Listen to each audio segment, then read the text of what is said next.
You can turn for me?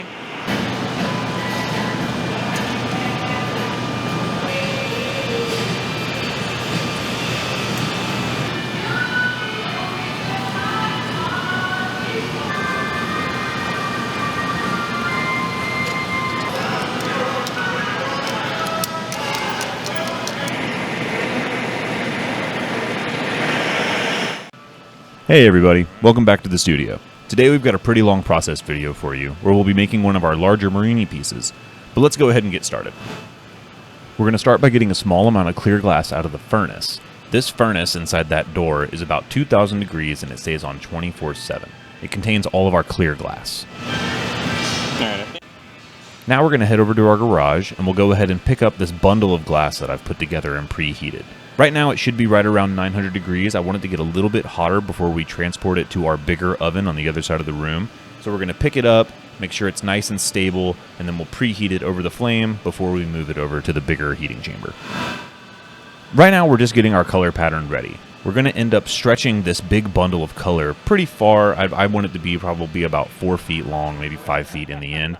And then we'll be able to use it to create our color pattern, which we'll make our piece out of in the end.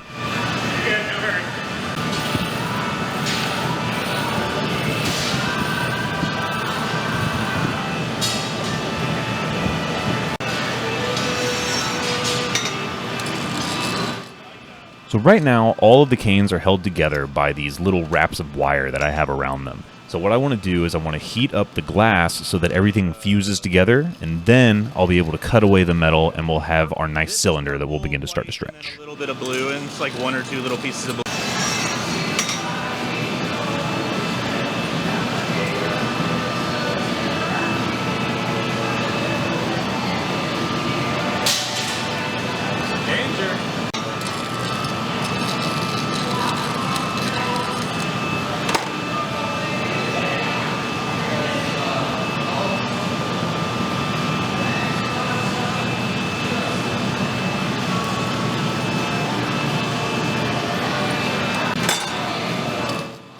Alright, so now we've gotten rid of all of our metal and everything is basically fused together. One of the problems that we run into whenever we start to stretch this and melt it down is that in between all of the individual canes, we get lots of bubbles, which we really don't want. So what I'm going to do is I'm going to roll this on our metal marvering table many times and really try to smooth it out and push all of those bubbles out so that I have a nice solid cylinder of glass. Tilt it towards me. Yeah. We're trying to push all those bubbles back towards the clear. We've been chopping at BJ's. There you go, yep. Where's BJ's at? It's on Davis. It's where the old Sears was. Okay, yeah. It's a Sam's Club type.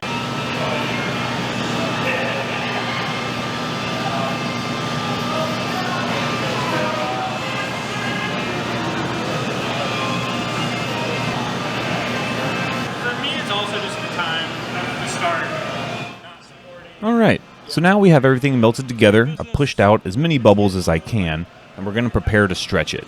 So my brother has a small bit of glass he's taken out of the furnace, and we'll attach this to the tip and use it as a handle so that we can stretch our colored glass. Yeah, that's perfect. I did not see that happening. Ye old stringer.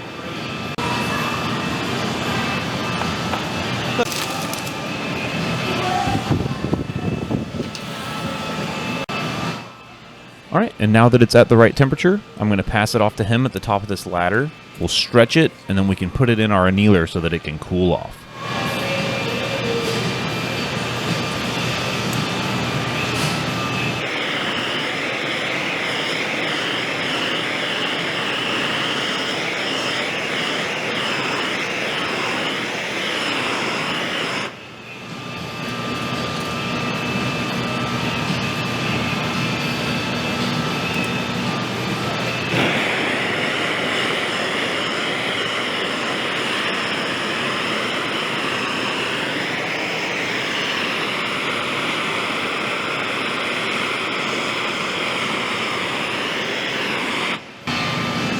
Sam, could you do me a favor and grab the annealer doors in a moment? Come on. Thank you. We're going in A3.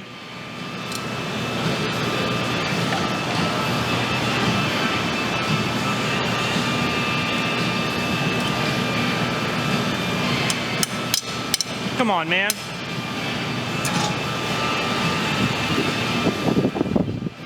Woo, hands on fire. Golly. Thank you.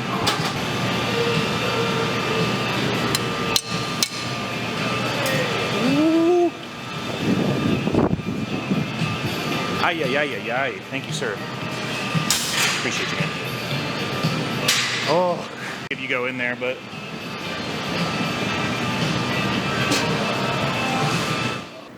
So it's the next day, and we've come down to the studio to check out what we got. And here's our color pattern. So we've got these long lengths, and essentially what I'm going to do is I'm going to chop them up into little discs, maybe about 1/4 of an inch thick, and then we'll be able to use them to make our color pattern for the piece. And here's our wet saw that we'll be using to chop this stuff up. Basically, this is a diamond blade where it has water cascading across it the entire time. So I can run my glass through the diamond blade and it will chop straight through it. Whenever you're cutting glass, you have to make sure that you have water cascading across the piece non-stop. What that's basically doing is it's moving all of the tiny little bits of glass that are being cut out of the way. If they were to stay there and pile up, we'd start to build up heat, and then a piece would eventually break. And now that it's all chopped up, we can lay it out on this pastorelli plate, and you'll begin to see the pattern that our piece will have in the end.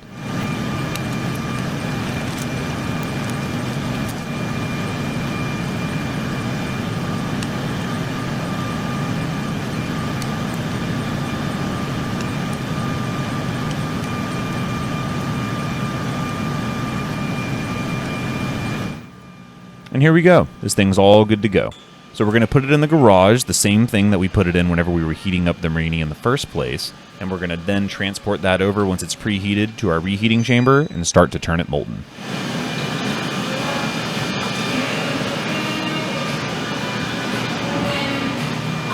blast the middle and we'll start. Inside of our reheating chamber, the burner that creates the heat is on the right side, so we continuously have to flip it back and forth so that the entire rectangle of color can get evenly heated. And then, once it's hot enough, we'll begin to squish it to try to eliminate all the gaps in between the discs. Class together. I'm just saying that because I get paid. Give it a flip. I want to go down the river soon. I think that might be a fun day, you know? I want to go down the river.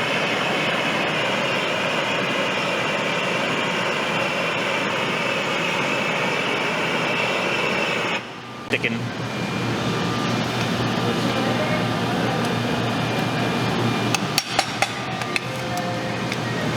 All right. So that's pretty good.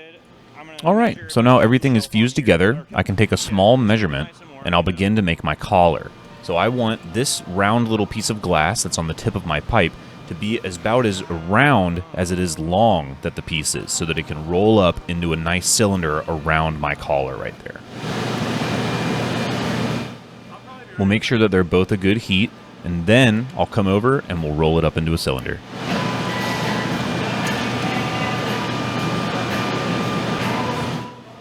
So that went really well. I'm going to brush off any residue that kind of stuck to it, and then we'll try to line it up so that it's a nice even cylinder, try to make sure that you can't really see the seam where I put these two pieces together. It's great. It's a social experiment mixed with survival skills. Totally. And then there's challenges, and then there's lying, a bunch of lying. Yeah, I bet. See what? There's a show called Nathan For You. Yeah. It's this dude named Nathan Fielder, and he's just like a ridiculous person. Like it's like a big prank show kind of, but basically. They advertise what they sell to under 21, like people under 21. So even though we squeezed it pretty well on the plate, it still has lots of holes in between. So now we're going to start to eliminate them. You can kind of see here that lots of little pieces of fire are coming out of those holes. It's a good way to tell where the holes are. It's a pretty funny show. So now we got it hot, and we're going to try to push from the inside with our jacks tool while we roll on the marber. We'll repeat this process quite a few times until the outside is quite smooth. Tough one, dude. They're having a party in these like ghosts show up or something. What? Really?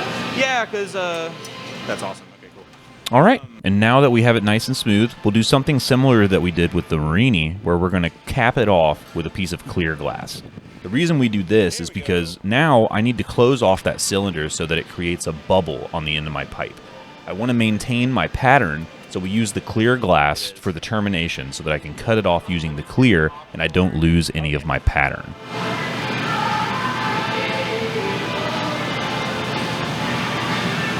Off. Do do do do do do do do. Ba ba.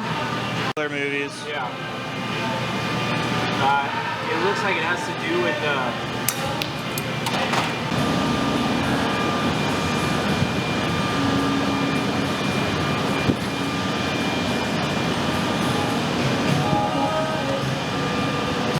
Totally. I want to do plunger pickups too. Okay. Give me some air, Luke. You can go on. Off. Thank you.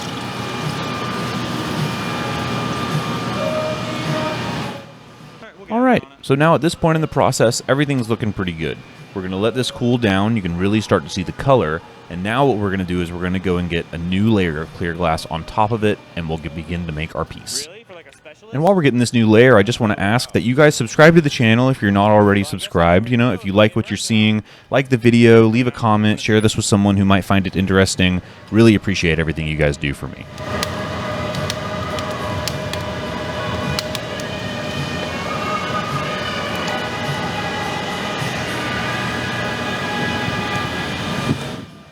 So now we have that new layer of glass, and we're going to start to smooth it out and really cool it down. I made sure to cool down my glass before I went into the furnace, so now we need to heat the core back up while we cool down the outside. And to do that, we're going to use one of these wooden tools called a block. I have different ones at different sizes, but they live their lives in water, and whenever the water comes into contact with the glass, it creates a bed of steam that moves the glass instead of the wood burning away.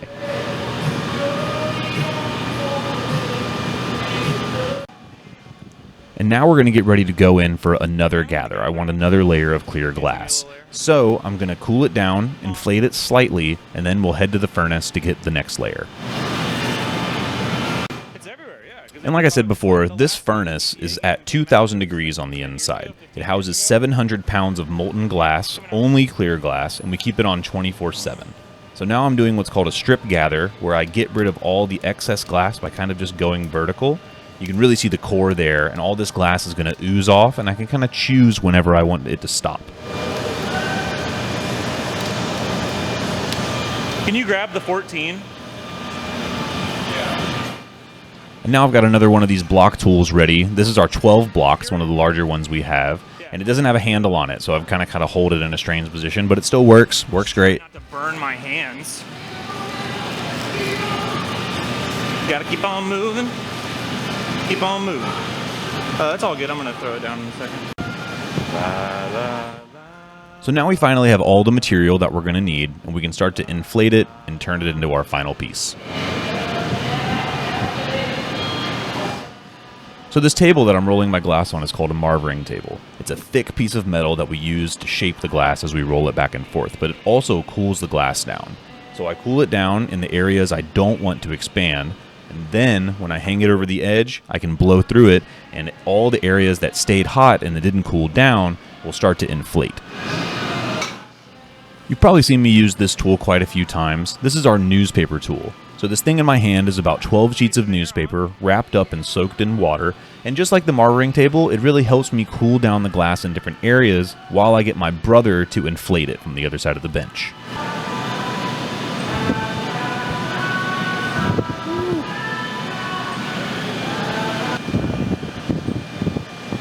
We're making like a big cylinder vase.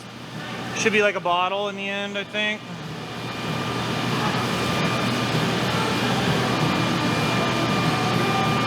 Give me some light air. No, we're gonna make a cylinder. We'll heat up the top, and then I'll try to pull it out long like that. That's why I want to have a lot to work with. It might end up being pointy, but I want it to be a nice bottle shape if we can. You can go. So now we're getting ready to put in what we call the jack line. I've given the pipe to my brother, and he's going to heat it up quite a bit. And when he comes over, we're going to use our tool, the jacks, these big tweezers, to put a small incision right off the tip of my pipe. This will be where we'll break the glass once we transfer it to a different pipe a little bit farther down in the process. Oh no. What? No, then I had 2 tracks. You hear that? That's Yeah, what. You can come down.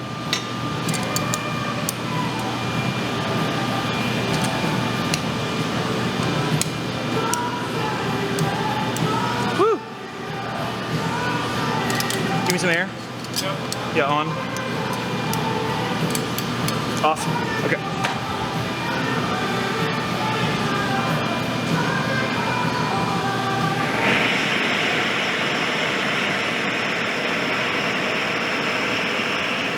You gonna turn for me?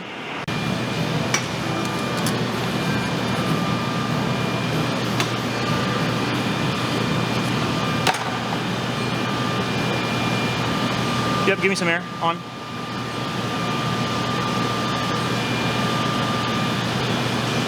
Off.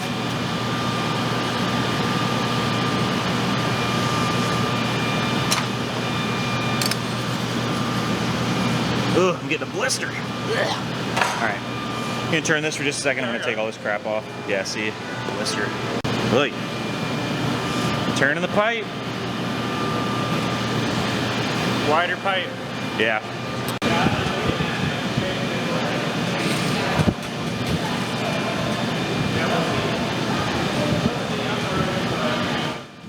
Something I've heard other glassblowers say from time to time is that if you can manipulate the glass without actually touching it with your tools, that's the path you want to take. So a lot of the time I like to heat the glass up and let gravity kind of give me the length that I'm looking for. So you can tell the bottom half of the piece is a lot hotter than the rest of it. So I put it vertical and it'll start to stretch.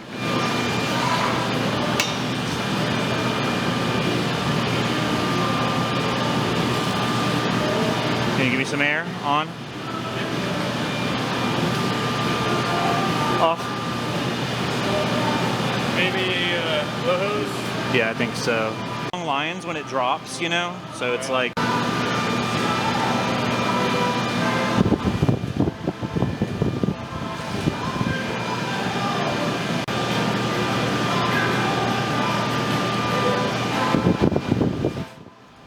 So the piece that we're planning on making is going to be cylindrical. So now we're going to start to put the bottom on the piece.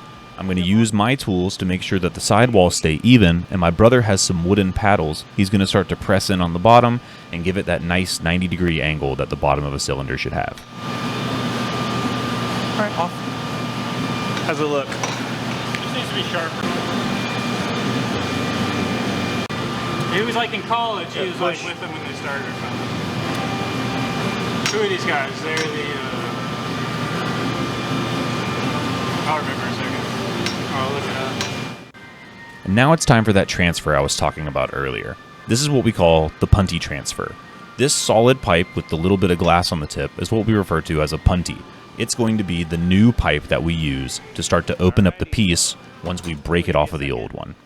So what I'm going to do is I've stabbed my piece on, my punty rod onto the bottom, and I made sure that it's directly in the middle of my piece. I want it to be as symmetrical as possible. So now we add some water, and I'll pull the moil, the little piece of glass overlapping my pipe, up onto the rail, give it a tap, and then we're off. Garrett, this is my mom. Have you met my mom before? Garrett's one of the ceramic instructors. He's a good friend of mine. Say again?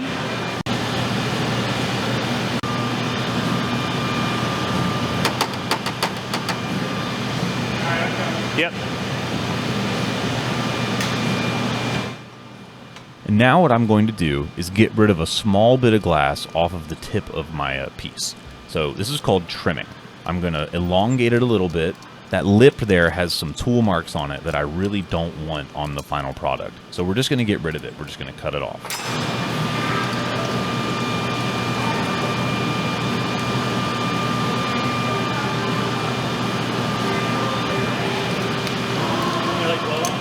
Yes. I'll flash and come back out and we'll do it on the next one.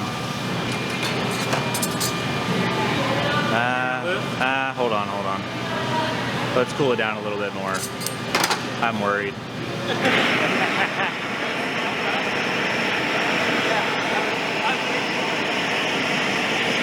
Yeah, last time I didn't lift off the rail. I was trying to be fancy.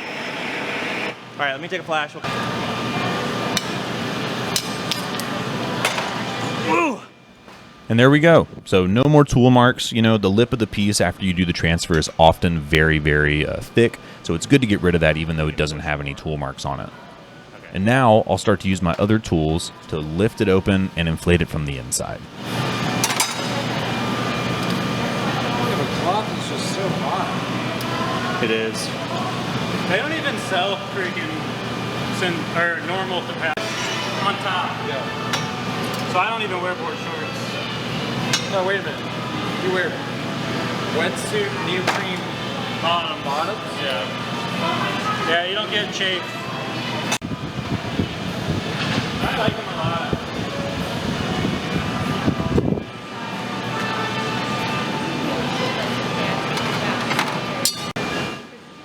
So we were trying something a little bit new on this piece. What we were planning on doing was making a bottle. So I'm pulling all of this out so that we can make a nice neck for our bottle, right?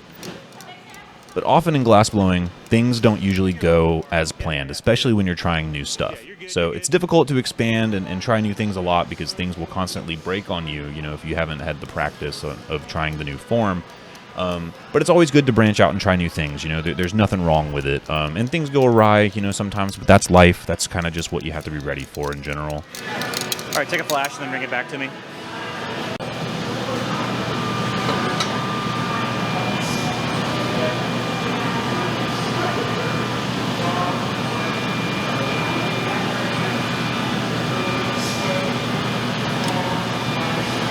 Oh no. Okay. Trying to Here? make it all like go together, yeah. Like get it in good before you start pulling.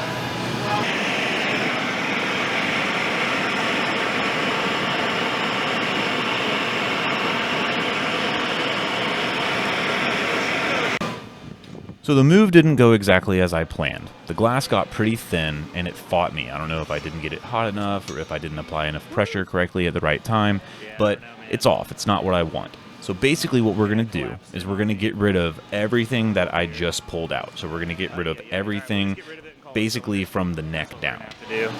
That sucks.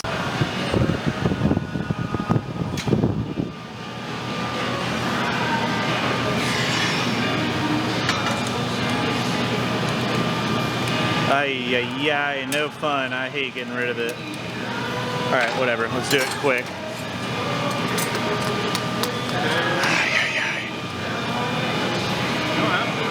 Yeah, I do. What do you mean you don't have to?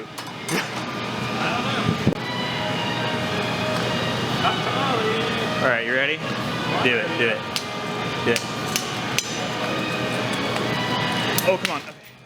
And there we go. So we're basically backward to where we were a few steps ago, which is okay, because now we're going to make it into something different that's a little bit more unique.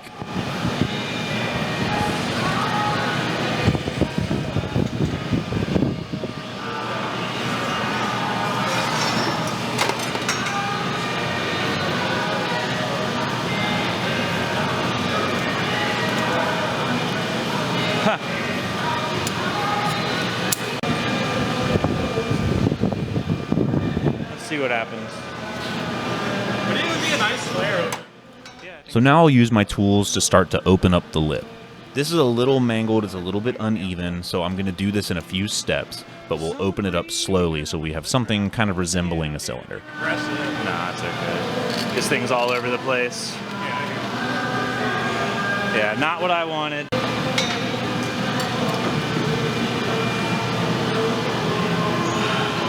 Yeah, God, I don't even know what to do. We'll flare it. So now what we're planning on doing is heating up the lip and spinning it very fast so that it flings out with the centripetal force. Now I'll hang it down, let gravity kind of pull it down a little bit, and we get this kind of floppy lipped shape. We make pieces like this in the hot shop quite often. Usually it's a bowl that has this kind of lip, and we call them floppy bowls. So it's kind of got like a floppy kind of lip to it. Looks really cool, very abstract, you know, and the lines just really pop whenever it gets thin like that. So I'm very happy with how this turned out in the end, past all of the kind of bumps in the road.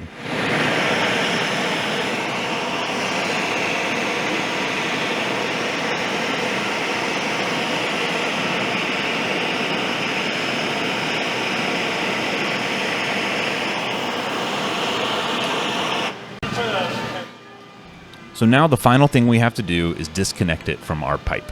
So I'm going to take a small squirt bottle and I'll apply some drops of water right where I want the piece to break so that it really, really wants to crack there. We just cool it down.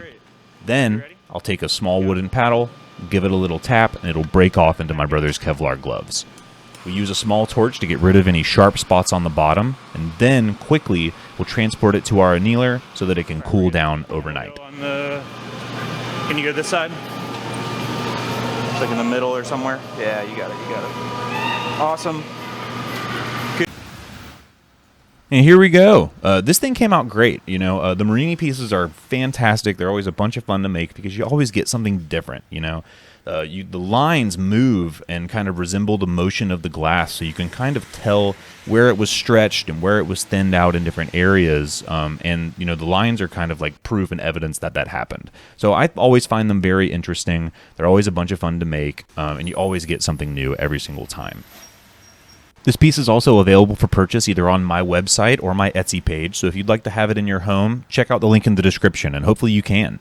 And again, a big thank you to anybody who made it this far in the video. You guys are the best. I can't tell you how much I appreciate you.